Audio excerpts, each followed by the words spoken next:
I used to think loyalty mattered in the corporate world, that showing up early, staying late, and breaking your back for deadlines would buy you a little respect.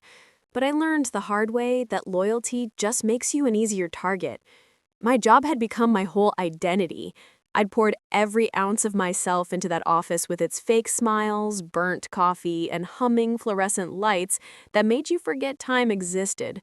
My boss, let's call him Mr. Cole, was the kind of man who measured success by how small he could make other people feel. Always sharp suit, polished shoes, and that smile that looked like it had been practiced in a mirror 1,000 times. He didn't talk to people, he talked at them. And the worst part was that everyone let him.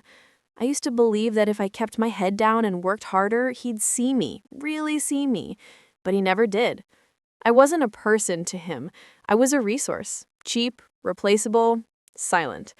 The first time I realized he didn't respect me was during a Monday morning meeting, the kind where everyone's half awake and the coffee tastes like regret. I'd stayed up until 3 finishing a client proposal, making sure every number lined up, every slide looked perfect.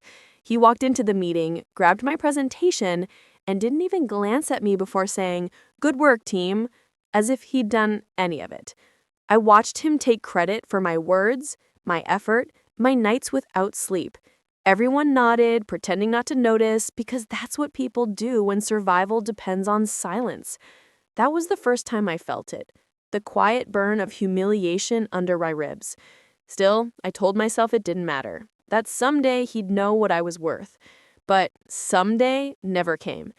Instead, the expectations got heavier, the deadlines shorter, and the praise non-existent. I worked while sick, skipped holidays, stayed late when everyone else went home. Mr. Cole called it commitment. I called it exhaustion. Every time I thought about quitting, I'd remember the bills, the rent, the fear of starting over. He knew that too. He used it. Whenever I looked tired, he'd smirk and say, "That's the price of success, kid." I'd force a smile, swallow the anger, and get back to work. That was my routine. Get used, get ignored, get thanked with sarcasm. I kept telling myself it would pay off. Then came the big project, the one everyone said would define the company's future. I lived in that project for weeks, surviving on caffeine and cheap takeout, my apartment turning into a graveyard of half-empty coffee cups.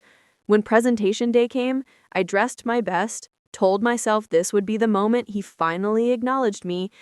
Instead, I sat there as Mr. Cole delivered my pitch, word for word, pacing the conference room like a star actor. The clients were impressed. They clapped. They shook his hand.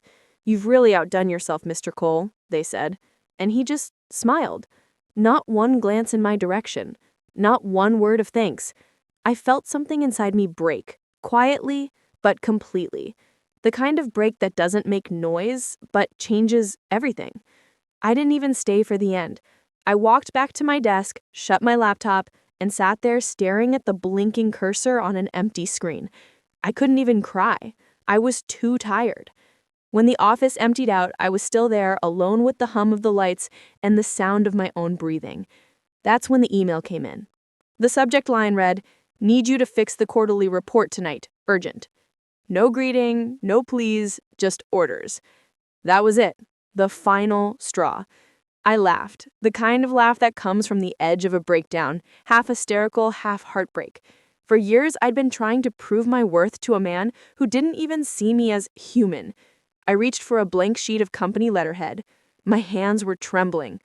I started typing the words, "Dear Mr. Cole," intending to write a standard resignation letter, polite, professional, meaningless. But then I stopped. Why should I be polite to a man who'd built his career on stealing credit and crushing people's spirits? The words started pouring out before I could stop them. Every buried frustration, every sleepless night, every silent humiliation turned into sentences that felt like knives wrapped in truth. I wrote about the unpaid overtime, the manipulation, the lies he told the clients, the way he had taken my ideas and claimed them as his own. I wrote until my fingers hurt. It wasn't just a letter anymore. It was everything I'd never said, everything he needed to hear. By the time I finished, the city outside was still dark, and the only light left in the office was mine. I printed it, signed it, slid it into an envelope, and placed it on the corner of my desk. My chest felt lighter than it had in years. The next morning, I walked into the office like nothing had changed, but inside, I felt different, calmer, sharper, as if I'd already stepped out of that place even though my body was still there. The usual buzz of fake energy filled the floor. Keyboards clacking, phones ringing, people pretending to be busy when really they were just trying to survive another day. Mr. Cole was already in his glass office, laughing too loudly into his phone, probably bragging about the project that I had built from scratch. I watched him for a second, that practiced confidence, the way he leaned back in his chair like he owned the world, and something in me whispered, "Not for long." I walked over, envelope in hand, my pulse steady in a way that scared me a little. "Morning," I said. He didn't look up. "Report?" he asked, still typing. "Not exactly," I said, sliding the envelope onto his desk. He glanced at it and smirked. "What's this? A thank you note for making you part of history?" I looked him in the eye and said, "You should read it." He chuckled, the sound grating and arrogant. "Let me guess. Resignation letter? You're not cut out for the real world, huh?" I didn't respond. I just stood there, silent, watching the amusement dance across his face like he thought this was all a joke. "You'll be back," he said, waving his hand dismissively. "They always come back. Nobody else pays for mediocrity." That word, mediocrity, hit me harder than I expected, not because I believed it, but because I realized he needed to. He needed me small to feel big. I smiled, the kind of smile that felt like a secret. "Good luck, Mr. Cole," I said softly, then turned and walked out before he could say another word. The moment I stepped out of that office, the air felt different, thinner, real, like I'd been underwater for years and was finally breathing again. I didn't even look back. I walked straight through the lobby, past the receptionist who gave me a knowing look, and pushed through the revolving doors into the sunlight.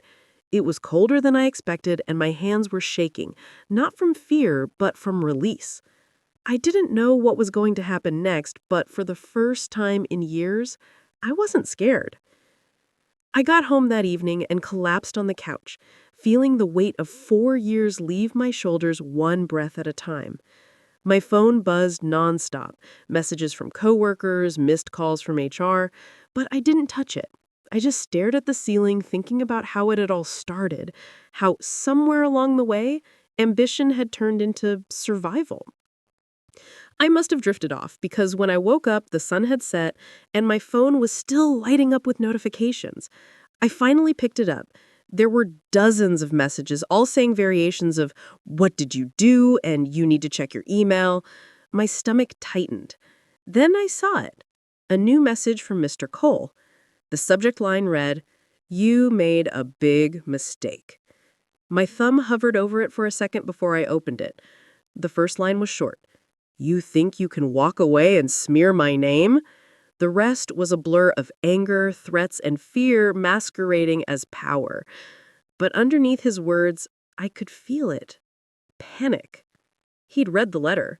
The one that didn't just say goodbye, but told the truth. The one that detailed every shady deal, every falsified report, every lie he told to make himself look good while dragging the rest of us down. I'd attach proof, too. Emails, timestamps, documents he thought I didn't have copies of. I didn't plan to send it to anyone, not yet, but I wanted him to know that I could. And judging by that email, he knew it too. My heart was pounding, but not from fear, from something closer to freedom. I closed my eyes and exhaled, realizing that for once, he wasn't in control. I was. My phone buzzed again. Another email, this one from someone in HR with the subject line, "Request for meeting, urgent." My chest tightened. Had he already started damage control, or had someone else seen the letter? The thought made my pulse race, but instead of dread, I felt a strange calm wash over me. Whatever happened next, it was no longer my burden to carry. I stood up, looked around my small apartment, the stacks of folders, the cold coffee cup, and the half-open laptop, and felt something I hadn't felt in years. Peace. Then I laughed, quietly at first, then louder, at the sound bouncing off the walls like music, because deep down I knew this was just the beginning. The letter wasn't an ending, it was a spark. And the fire it started, he'd never see it coming. The next morning hit like a freight train. I woke up to my phone blowing up again, texts, emails, missed calls, even a few unknown numbers. Something had clearly gone down overnight. I sat there in my apartment, still in yesterday's hoodie, half asleep, but suddenly wide awake as I scrolled through the messages.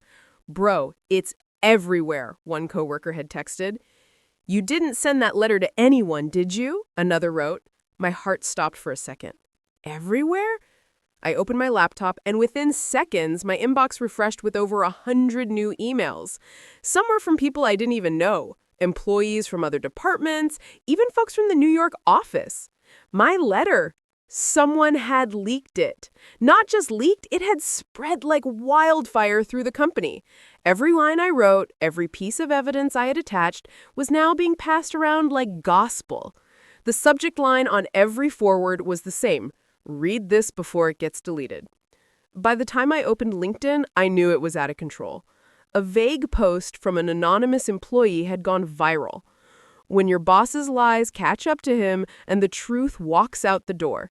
Thousands of reactions, hundreds of comments. Everyone knew it was about our office, even if no one said his name.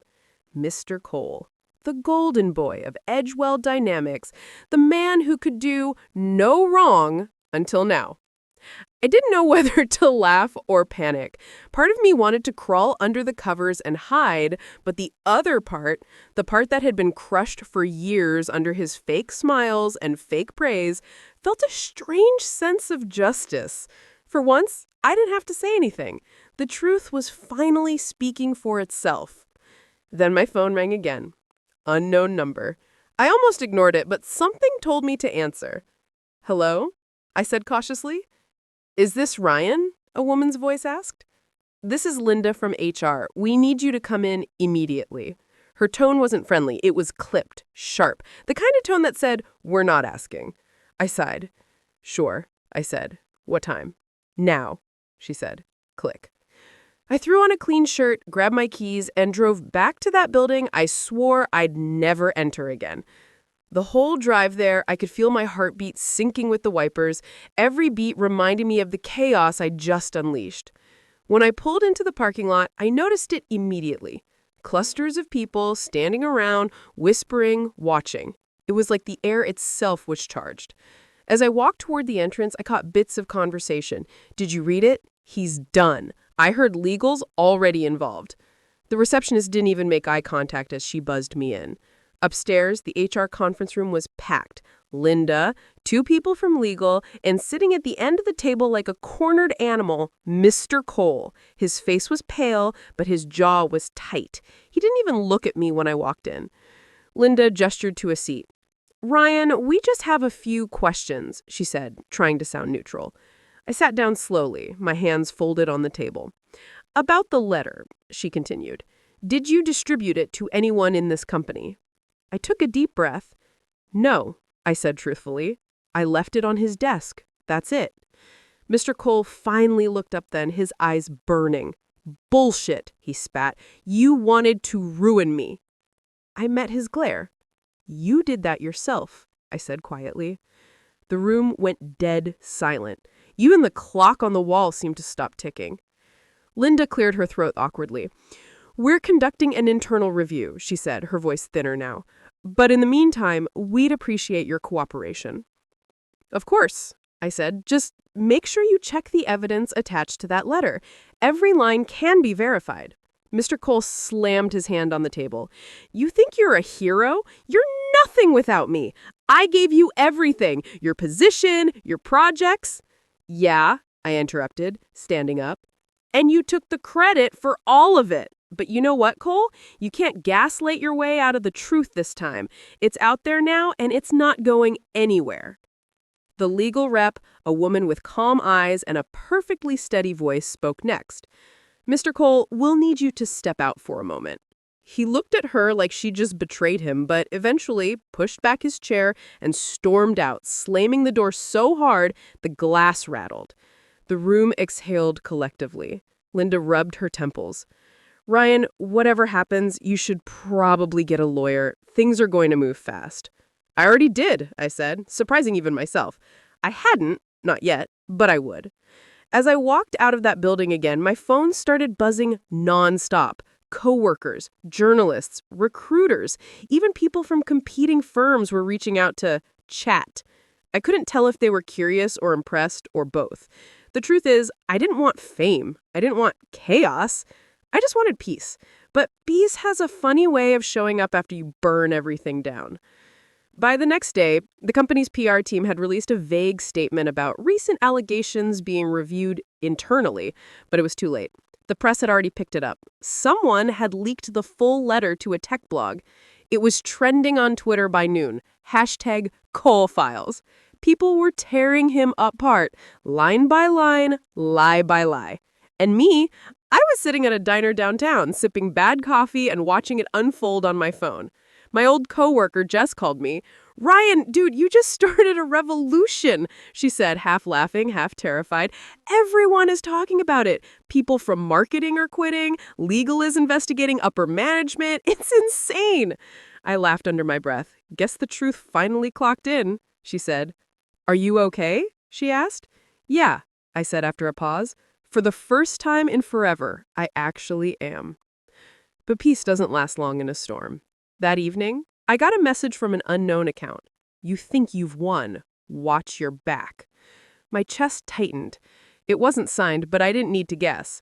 Cole was unraveling, and when powerful men start falling, they don't go quietly. I turned my phone face down and looked out my apartment window. The city lights blurred against the glass, reflecting something that looked like both freedom and fear. I whispered to myself, "You wanted the truth, Cole? Now choke on it." Still, something deep down told me this wasn't over. The company wouldn't just let this slide. There were too many investors, too much money, too much pride involved. And Cole, he wasn't the kind of man to go down without trying to drag someone with him. The next morning, I woke up to the kind of silence that feels wrong, like the air's too still before a storm. My phone was face down on the nightstand, but I could hear it buzzing every second, non-stop. When I finally picked it up, there it was. My name trending on LinkedIn and Twitter again. Except this time, it wasn't about the letter. It was about him. The headline read, "CEO suspended amid internal fraud investigation." I blinked twice, sat up, and read it again. Mr. Cole, the man who once bragged that he was untouchable, had just been pulled off the throne. My hands started shaking, and not out of fear this time. Out of pure disbelief. It was actually happening. The company had launched a full-scale audit. They'd frozen his accounts, confiscated his laptop, and escorted him out of the building in front of everyone. Someone had filmed it, and the video was everywhere. He looked pale, sweating through his designer suit, yelling something about defamation and lawyers. The comments were ruthless. People who once worshipped him were now tearing him apart like vultures. "Guess karma finally clocked in for Mr. Golden Boy," one comment read. "Couldn't have happened to a better guy," said another. I scrolled and scrolled, each post hitting like a wave of surreal satisfaction. But it wasn't just about revenge anymore. It was about truth, finally cutting through years of lies. Then my phone buzzed again, and this time it was a call from an unknown number. Normally, I'd ignore it, but something in me said to pick up. "Ryan," a deep voice said, "this is Mark Walters. I am a journalist with the Chronicle. I think we should talk." My stomach tightened. "About what?" I asked. "About the letter," he said simply, "and the man behind it." We met later that afternoon in a small cafe downtown. He was sharp, mid-40s, eyes that didn't miss anything. He set his recorder on the table. "Off the record," he said. "Your letter shook up an entire corporation. People were calling you a whistleblower. But tell me, Was it revenge or justice? I took a sip of my coffee and stared out the window. The city was glowing under the late sun, busy, alive, uncaring. Both, I said finally. He broke people. He broke me. I just gave him what he deserved. Mark nodded slowly. You know, this story won't just stay in the business section. Once it's out, you'll be the face of this. I smiled faintly. Then I guess they'll finally know my name for something real. The next week was a blur. The Chronicle ran the story, Whistleblower Exposes Corporate Corruption at Edgewell Dynamics. My inbox exploded. Reporters, lawyers, recruiters, random strangers thanking me for having the guts to speak out. It was overwhelming.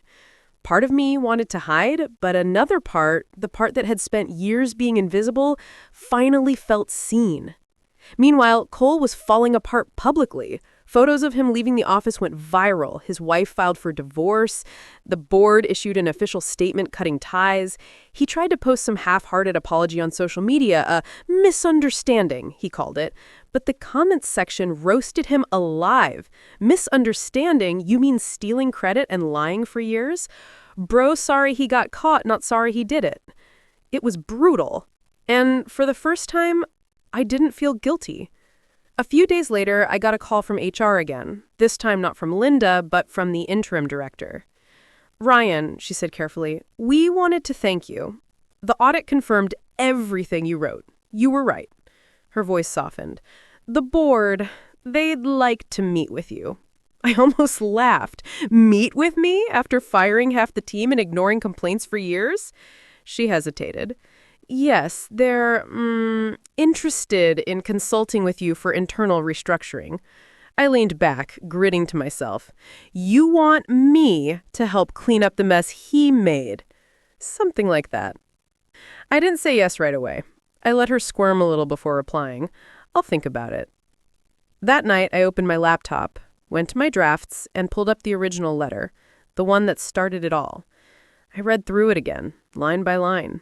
It was raw, angry, imperfect, but honest. The truth in it had cracked open something bigger than I ever expected. My eyes lingered on one sentence. You can build an empire on fear, but you can't keep it standing. Damn, I'd written that half out of exhaustion, but now it felt prophetic. Around midnight, my phone buzzed again, and this time it was a message from an unknown number. Normally I'd ignore it, but something in me said to pick up. It was a photo. A shot of a handwritten note, crumpled and stained. 2 words. You win. No sender ID, no signature. But I knew that handwriting. It was his. I sat there in the dark, just staring at the screen, unsure whether to feel victorious or hollow. After everything, that was it. The man who had once laughed in my face was now whispering surrender from the shadows. I didn't reply. I just turned off my phone and leaned back, letting the silence fill the room. The next morning, I got an email from a startup founder I'd met years ago. Heard about what you did. We could use someone like you. Coffee? That's how it started. Not a comeback, but a rebirth. New company, new team, new purpose. I didn't just survive the storm. I built something from it. Every time I walked into that new office, with sunlight streaming through clean glass and people who actually respected each other, I remembered where I came from. That glass prison, that fake laugh, that cruel smirk. And I felt nothing but gratitude that I'd burned the bridge behind me. A few months later, I heard Cole had left the country. Rumor was he'd tried to start some consulting firm overseas, but no one wanted to touch him. His name had become toxic, the kind that shut doors faster than it ever opened them. Meanwhile, Edgewell Dynamics had rebranded under new leadership. I didn't go back. I didn't need to. The best revenge isn't watching someone fall, it's rising so high they can't even reach your shadow. One evening, as the city lights blinked outside my new office window, my coworker asked, "Do you ever regret it, sending that letter?" I thought for a moment, and then smiled. "Not even a little," I said. "That letter didn't destroy my career, it saved it." And as I looked over the skyline, the noise, the chaos, the life, I realized something simple but powerful. sometimes the loudest revenge is the quiet peace that comes after. Months later, Cole resurfaces, desperate, dangerous, and determined to take Ryan down with him. But this time, Ryan's not the same man he once was. The feds were investigating. Some of the transactions tied back to my old work, my logins. Even though I just followed orders, on paper, it didn't look good. Panic twisted in my chest. I called Mark, the journalist. "I need your help," I said. He met me an hour later. I told him everything. He listened, jaw tight. "He's baiting you," Mark said. "He's desperate. If you panic, you lose. They're not after you. They're after him." "But my name's in there," I said. "It doesn't matter. You were an employee under duress. The documents you leaked prove you weren't in control. You've got truth on your side." He leaned forward. "Cole doesn't. He's drowning. He just wants to pull you under." That night, I couldn't get those words out of my head. But then something in me flipped. Maybe I'd been reacting for too long, letting him dictate the story, even now. Not anymore. If he wanted to drag me down, I'd show him what it really meant to sink. I spent the next 3 days gathering everything, timelines, emails, records, not to defend myself, but to finish what I started. I sent an anonymous tip to the federal task force attaching proof of the offshore accounts he had opened under fake subsidiaries. I didn't even need to say his name. The data spoke for itself. Then I waited. 2 weeks later, the news broke again. Former CEO arrested for fraud and obstruction. The photo showed him in handcuffs outside an airport trying to board a private flight to Mexico. My hands were trembling when I saw it. A cocktail of adrenaline, relief, disbelief. I didn't feel joy. I didn't even feel anger. Just closure. The article mentioned that additional charges were being dropped for a cooperating witness. That was me. I hadn't planned to get involved again, but sometimes silence is its own betrayal. I gave my statement, truthfully, and this time I wasn't the one shaking in a conference room. He was. A few months passed. The trial dragged on, headlines flared and faded, but my name stayed clean. One evening, after a long day, I walked past that same glass building where it all started. It looked smaller now, just another skyscraper full of people chasing someone else's dream. I stood there for a long minute, watching the reflection of the sunset in the windows, thinking about everything that had burned and everything that had survived. Then I walked away. No anger, no fear, just peace. Weeks later, I got a letter in the mail, no return address. Inside was a single line written in shaky handwriting. "I get it now." I didn't know if it was an apology or just another manipulation, but it didn't matter. I folded it, set it on fire in my kitchen sink, and watched the smoke rise. I whispered, "So do I." Now a year later, I stand where it all began. But this time, I'm the boss. Not in the power-hungry way he was, but in a way that means something. My team calls me the calm one. They joke that nothing rattles me. They don't know it's because I've already lived through the worst. I still keep a copy of that letter, framed behind my desk, not as a trophy, but as a reminder. Sometimes one act of courage doesn't destroy you, it defines you. And whenever someone asks how I found the strength to walk away that day, I just smile and say, "He laughed when I quit," until he read my letter. It had been almost a year since the letter. The noise had faded, the headlines gone quiet, and for the first time in a long time, I felt like I owned my life again. My new office had real light, not that sterile fluorescence that made people look half dead. My team? Actual humans. People who laughed for real, not because they were scared to. I was good. Better than good. I was at peace. That's why it hit harder when I saw the name pop up in my inbox one Tuesday morning. Cole. Marcus. My chest went cold. For a second, I thought it had to be some glitch, but the subject line froze me in place. We need to talk. I sat there, staring at the screen, the hum of the office fading until all I could hear was my heartbeat pounding in my ears.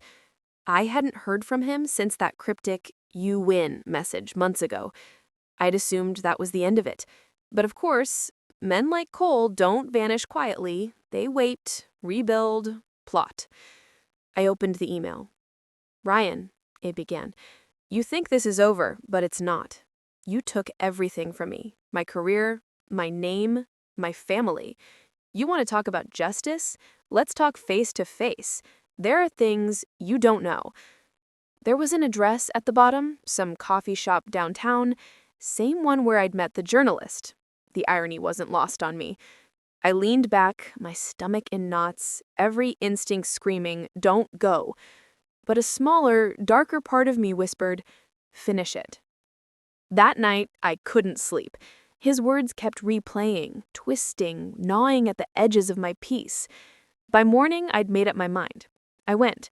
The coffee shop was quiet, gray light bleeding through the windows, rain hitting the glass in soft taps.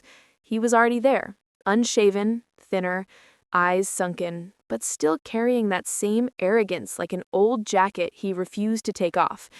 When he saw me, he smiled, not warmly, but like a man who'd been waiting to deliver bad news. "Ryan," he said, voice rough, "you look successful." I replied, "You look like a ghost." He chuckled dryly. "Guess you got what you wanted." I sat down across from him. "What do you want, Cole?" I asked. He leaned in, lowering his voice. "You think you know the truth? You don't. You think you exposed me. You exposed the company. And now they're after both of us." I frowned. "What are you talking about?" He pulled a folder from his briefcase and slid it across the table. "Edgewell's under federal investigation," he said. "Turns out I wasn't the only one cutting corners. They're digging deeper now, into you, too. That letter of yours, it opened doors neither of us can close." I opened the folder and my stomach dropped. Copies of emails, reports, communications I hadn't seen in years, all with my name CC'd. He wasn't wrong. My signature was on some of those deals, ones he'd forced me into signing, under pressure, back when I was still terrified of losing my job. "You set me up," I whispered. He smiles faintly. "No, kid, you set yourself up when you played hero." I could feel my pulse climbing. "What's your endgame, Cole?" I asked. "Revenge? Blackmail?" He shrugged. "Maybe a little of both, but mostly survival. They're coming for me, and if I go down, I'm taking you with me." His voice lowered to a hiss. "Unless you help me." I almost laughed. "Help you? You burned your whole life to the ground." "And you lit the match," he said sharply. "You think those suits at corporate care about justice? They'll spin this however they want. We were both pawns, Ryan, you and me. The clean face and the dirty hands. The letter made you a hero, but to them, you're a liability." I sat there, silent, letting his words sink in. For the first time in months, doubt crept in like smoke under a door. When I left that cafe, the city felt heavier. The rain had turned to a downpour, and my reflection in the puddles looked like someone else, someone unsure, haunted. Back at my office, I shut the blinds and started digging. He wasn't lying.